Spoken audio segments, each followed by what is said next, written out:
So I'm just leaving from an oil change right now. And one thing I want to touch base on, so some guy left a comment under my video talking about I'm broke because I went to Mr. Lube for an oil change. Now, my car was due for service. Now, the service it was due for was an oil change, engine flush, brake fluid, etc., etc. So what happens is I go to Mercedes to go get this all done. Comes out at $1,500. Now we're gonna talk about the power of branding. This is $1,500, but I'm not an idiot. So I'm looking at this and I'm like, you know what, guy, this does not make sense. Everything that you're trying to charge me for does not make sense. So the whole point behind this is just because you guys have money doesn't mean you go to splurge money on stuff that you don't need to splurge money on. Am I gonna go spend $500 on an oil change when I know I can go get an oil change for like under $2 bills? And that's the thing. A lot of you guys make these mistakes is you get money, but and because you have money, you start to feel like, you know, it doesn't matter how much money you spend on things. One big thing when it comes to making money, and this is why a lot of people make money and lose the money. They lose the concept of understanding that maybe not that hustling mindset, but the mindset where you don't have to go spend the most money on everything because you have money. Oil changes are oil changes, point blank, period. And this is what you guys have to come to a realization of. You don't have to go splurge on stuff you don't have to splurge on. You still have to keep those habits. When you're down and you're trying to work your way up in business and you're trying to make more and more money, are you still gonna, because here's one big thing. A lot of people don't talk about this in business, but once you start to have more and more monthly expenses, you start to look at your expenses and start to realize you're paying for things that you shouldn't necessarily be paying for. You're paying more for things than you should be paying for. And this is with everything. When I used to work in phone sales, what a lot of these people do is they go out and they essentially give you a whole bunch of discounts to get you to sign up, and then a year down the line, they're gonna charge you a bunch of fees, and they're not gonna tell you, and you're gonna get a big bill. Now, the reason behind this is because they know that most people are ignorant and don't pay close attention to their finances. So look, as you guys are working, you're grinding, you always have to be financially intelligent. You can't sit there and lose track of your finances, and you have to stay on top of it from like a very close perspective, because people are trying to take advantage of you because they know you have money. You come with a nice car, you come with something that you know they deem makes you rich, because mind you, what you have isn't necessarily a direct reflection of the situation you're in. And that's why I always tell people, like, don't look at people's situation and the stuff that they have to try and decipher their success in life. It doesn't decipher your success. For all you know, somebody could be leasing a car, spending their monthly income on getting a car that they can't even afford. So that's the thing. People will look at you based upon the things that you have, and they'll think certain things of you. Now, obviously, it's a matter of how you carry yourself.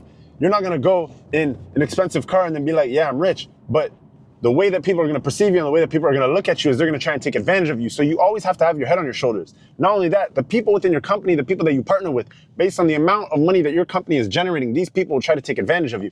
People see your company, see how much money you're making, and then they try to take advantage of you. So keep that level head. And it's the same thing in every relationship that you have in life. Everybody around you will see what you have, see what you're doing, see what you're posting on social media, and they'll just try to come around you, come into your circle, gain as much knowledge as possible from you without being able to give back to you. So that's why not only do you have to watch your surroundings aren't even necessarily just the people closest to you, but everybody out there. You guys could go to the gym and these people could be watching you and lurking. And because of that, they'll try and take advantage of you. Even when you guys are coming up and you guys are trying to do something, people just sit there and try to pay attention to what you're doing and see, okay, all right, this person's doing this. Let's see if I can take advantage of this person. So you guys have to work in silence. And you guys have to be very aware of your surrounding. You guys have to understand how to read people. As a business owner, the biggest thing, and I've said this before, the biggest skill that I've learned is understanding how to properly read people, trust my intuition. And not only is it beneficial from a life perspective with the people that are surrounding you and the people that, you know, are watching you and looking at what you're doing, but it also helps you be a better CEO because it allows you to figure out where you have gaps within your business and where people struggle. Understand how to read the people that you work with and how to be able to put them in a better situation to better excel. So this is a skill as a business owner. Anybody has to learn this. You guys are going to take this on, and this is going to be very valuable to you guys later down the line. So two things: understand how to read people and understand the intention of people when you put yourself in certain situations. You can't just walk around and expect to get regular life treatment. No matter where you guys are at in your business journey, as long as you guys look like you have some sort of ambition, motivation, people see that and they try to take that from you and drain your energy. So you guys have to be able to read everybody around you, but also read people within your business to understand how to put them in a position that will help not only them excel, but allow you to excel yourself. So it's a mutually beneficial partnership. A lot of things in life go hand in hand and people don't necessarily see it. I just built some sort of correlation around my oil change and understanding how to read people as a business owner. Everything in life goes hand in hand. As a CEO, as an entrepreneur, everything you do in life is a direct reflection of how you process information, how intelligent you are. Do you guys actually have your head on your shoulders? You guys could be broke and have the smartest head on your shoulders and start to make common sense decisions, and those decisions allow you guys to put yourself in a much better position. So what it comes down to is, one, always keeping a level head and always using your ability to process information. A large majority of people in life, in my opinion, look at life without even processing information properly. Most people don't even actually think about doing things. That's why I always say people live life in autopilot. You have to be able to get up and actually use your brain power and brain capacity to be like, shit, today I'm gonna go to the gym. Today I'm gonna sit on my computer. Today I'm gonna start building a website. Today I'm gonna start trying to sell stuff. Today I'm gonna make a change in my life. Most people don't have the ability to do that. I wouldn't say don't have the ability to do it. I think everybody has the ability to do it, but most people don't take advantage of their ability to do it. That's why things are difficult. And you have to be able to take difficult situations and turn them into an easy situation. You have to turn things into muscle memory. If you guys are able to create wealth off muscle memory, you guys will live an easy life. Trust me. Make it muscle memory for you to get up and grind. Make it muscle memory for you to get up and make a change. Now, one thing that I do want to touch base on as well in this video is grinding 24/7 and working 24/7 is not necessarily the key to success. The key to success is a combination of working hard and working smart. Working smart isn't necessarily just doing things that are the most logical, but it's understanding yourself as a person, understanding how to allow yourself to be more productive. And in order to do that, you have to put yourself in an environment and in a mental space to allow yourself to be more productive. More people can't necessarily be productive 24/7. It is impossible for you to stay up 24 hours a day, 7 days a week and be productive. Your mind also needs to rest. Your mind also has to have the ability to take a little bit of a break and reset. That's why some people work in intervals. There's some people that work an hour on, 15 minutes off. Me personally, I like to just grind it out, work 4 hours straight, maybe get some food, take a break for 30 minutes, go back on another 4 hours. That's how I work. But I also know that I can't work in the morning. I'm not that productive in the morning. And if I don't do that, it throws off my schedule because I end up going to the gym late. I come back tired from the gym. So it's a matter of being able to do that. Now, I'm personally open to testing out different things within my schedule. I have seen myself be productive at some point in the morning, just not before like 10 a.m. That just doesn't work for me. I have seen myself, how can I put this? For me personally, I don't think I'm capable of getting up and not going to the gym unless it's a weekend. And if I don't go for whatever reason, my mind, my energy is just not in a space for me to be able to feel productive and make shit happen. And that's the thing. I've told you guys this before. There's 3 types of people in this world. There's people that wait for things to happen, wonder what's happening, and there's people that make shit happen. And what type of person are you gonna be? Are you gonna be capable of getting up and making shit happen? Like, who are you? Who are you? A lot of times, look, literally when it comes to like cryptocurrency investments and all that stuff too, a lot of cryptos are going crazy right now. A lot of you guys had the ability to buy this stuff a year ago, but you guys were scared to lose $1,000. Most of you can't even put in $100. What is that $100 gonna do for you? What are you gonna be able to buy with that $100? Maybe dinner a couple times? Like, what does that amount to?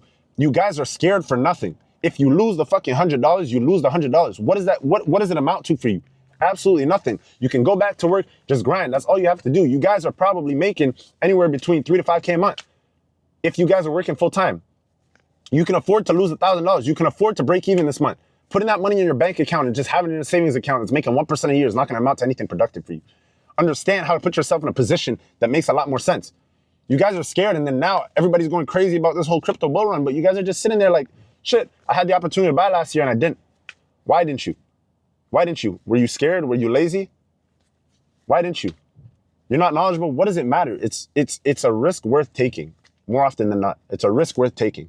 And I hope this video also goes to show to a lot of you guys, a large majority of the times, especially in the position that you're in, the risks that are worth taking are not that big of a risk, because what does $1,000 less in your bank account do? It doesn't do anything.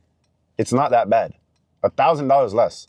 What does it matter if you look into your bank account and there's $1,000 less? You probably wouldn't even realize it's gone. Anything that you guys have the ability to lose, and mind you, more often than not, you're not going to lose the whole amount, but anything you guys have the ability to lose, you should be able to set that aside and use that money to create something productive for you guys. I'm only preaching to the hustlers out there, the people that are hardworking, the people that are willing to make a change in their life. And honestly, it doesn't even come down to just willingness. It comes down to want as well. You guys have to want and to have the willingness to do it. If you want something with no willingness, you're going to be incapable of doing it. If you have the willingness but don't want to do it, then what is your purpose in life? I come on here because I want to preach to you guys to build a life with purpose. Somebody in my comment section the other day was talking about there's more to life than riches. It's not about the riches. It's not about being rich. It's about creating a life that's worth living. What are you going to do in life if you have no money? Yeah, you can be happy surrounded by your family, but everything, in my opinion, I don't think wealth or riches build happiness, sure, within from an emotional and mental perspective, but it can create situations that allow you to be happier, that allow you to live better experiences in life, that allow you to be a more fulfilled person. You're telling me you can be happy with, look, you can be happy with no money, but shit, I've never seen anybody just sit there and be completely miserable while having money. You're not gonna be, I don't know. Like, yes, there are people, how could I put this in a way that makes sense? Yes, there are people that have money and are miserable. But personally, I have never seen anybody spend their money on shit and be unhappy about it.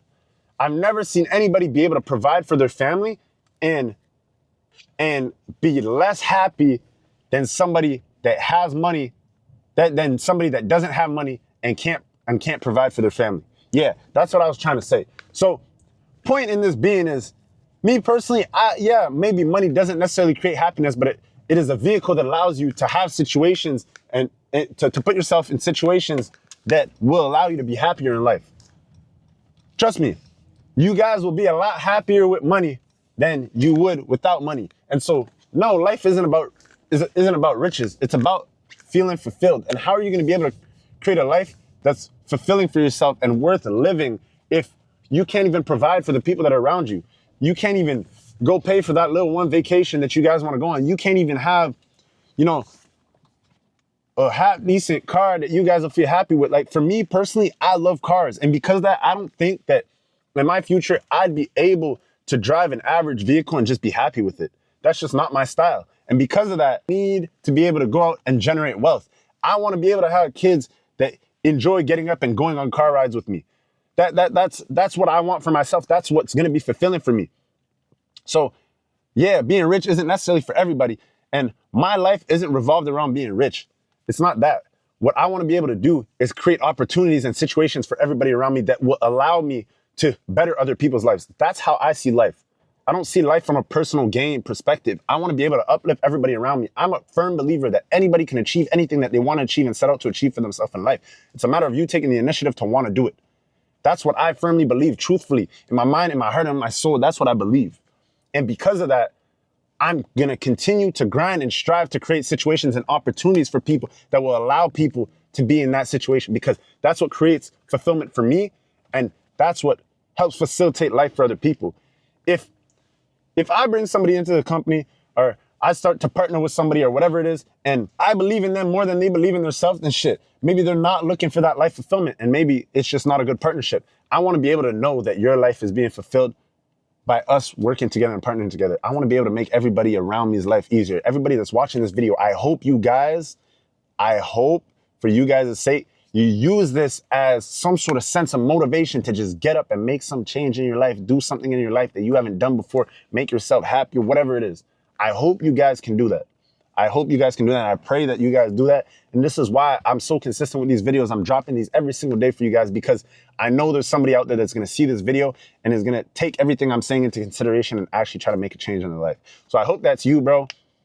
If not, and you're just lacking and you're not willing to take I don't really say it's a risk, but you're not willing to invest your energy into creating a better life for yourself and a better life for the people around you and thinking of life from a more positive perspective, shit, we can't be friends, Brian. You're just going to be miserable. I'm sorry to tell you that. And yeah, that's my TED Talk for today. That's my little rant. So shit, hope you guys do something with the information I'm telling you. And let me know what you guys are struggling with in life. Shit. Leave a comment down below in my comment section. Leave a like and subscribe if you guys haven't already. And I'll see you guys in the next video. Peace.